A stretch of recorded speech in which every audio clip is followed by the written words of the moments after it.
کے اندر آتا ہے کہ نماز ایسی ہو کہ جیسا کہ ہماری آخری نماز ہے، زندگی کی آخری نماز ہے۔ اس قدر اہتمام کے ساتھ جب ہماری نماز ہوگی، پھر اس نماز کے اندر جان ہوگی، پھر اس نماز کے اندر جان ہوگی۔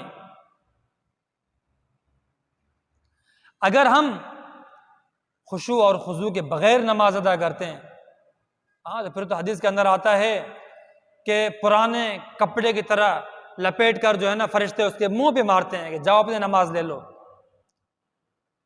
یہ نماز اللہ کے ہاں قابل قبول نہیں ہے، منہ پہ مار دی جاتی ہے۔ ایمانداری سے بتائیے، کیا ہماری نمازوں کا حال یہ نہیں ہے؟ اللہ معاف کرے، اللہ معاف کرے، جیسے ہی ہم تکبیر تحریمہ باندھ کر نماز شروع کرتے ہیں، ایسا لگتا ہے کہ جیسے ہم نے مشین کا سوئچ آن کر دیا اور خیالات کی چکی چلنا شروع ہو جاتی ہے۔ ساری دنیا میں خیالات پھر نماز کے اندر آنے لگ جاتے ہیں۔ جو چیز ویسے یاد نہیں آتی، نماز کے اندر وہ ساری دنیا کے خیالات، دنیاوی چیزیں یاد آنے لگتی ہیں۔ یہ تو ہماری نمازوں کا حال ہے۔ کوئی توجہ نہیں ہے، کوئی اہتمام نہیں ہے، کوئی خشوع اور خضوع نہیں ہے، جب ہی ہماری اس نماز کو پرانے کپڑے کی طرح لپیٹ کر مار دیا جاتا ہے۔ ان تعبد اللہ کأنک تراہ فإن لم تکن تراہ فإنہ یراک، حدیث کے اندر آتا ہے کہ تم ایسی نماز پڑھو، تم ایسی عبادت کرو، ایسی نماز پڑھو کہ جیسے کہ تم اللہ کو دیکھ رہے ہو۔ وہ کیفیت پیدا کرو، وہ فیلنگ پیدا کرو کہ گویا کہ تم اللہ کو دیکھ رہے ہو،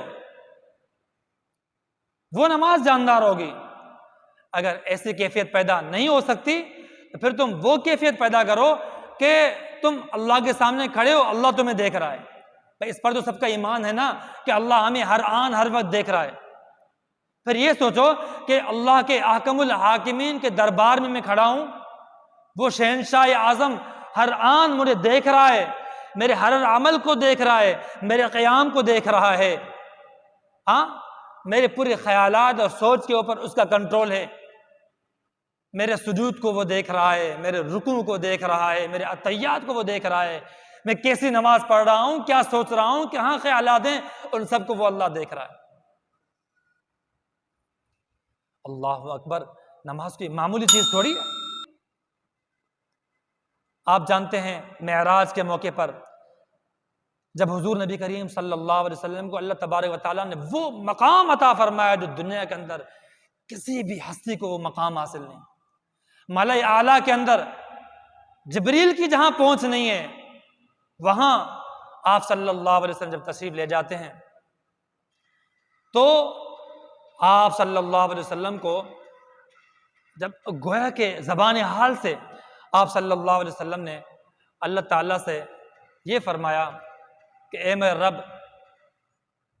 مجھے تو آپ سے ہم کلام کا شرف حاصل ہوا، مجھے تو آپ سے بات چیت کرنے کا موقع ملا ہے، اے اللہ میری امت کو کیا ہوگا، میری امت کے لیے بھی کوئی تحفہ دیجیے۔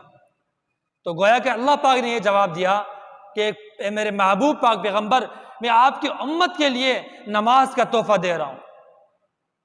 جب بھی کہا گیا الصلاۃ معراج المومن، نماز مومن کی معراج ہے۔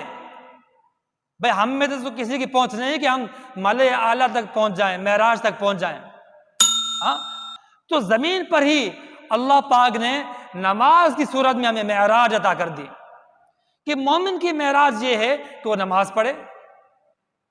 اگر تم اللہ پاک سے ہم کلام ہونا چاہتے ہو، اللہ پاک سے ملاقات کرنا چاہتے ہو، تو اللہ پاک سے ملاقات اور ہم کلام ہونے کا ذریعہ وہ نماز ہے، وہ نماز ہے۔ تو جب اتنے احکم الحاکمین شہنشاہ اعظم کے سامنے جب ہم نے کھڑا ہونا ہے تو کس طریقے سے کھڑا ہونا ہے؟ دیکھیے جب ہم دنیا کے معمولی کسی حاکم، کسی بڑے کے سامنے جب کھڑے ہوتے ہیں تو کس قدر اہتمام کرتے ہیں، کس قدر باادب طریقے سے ہم کھڑے ہوتے ہیں۔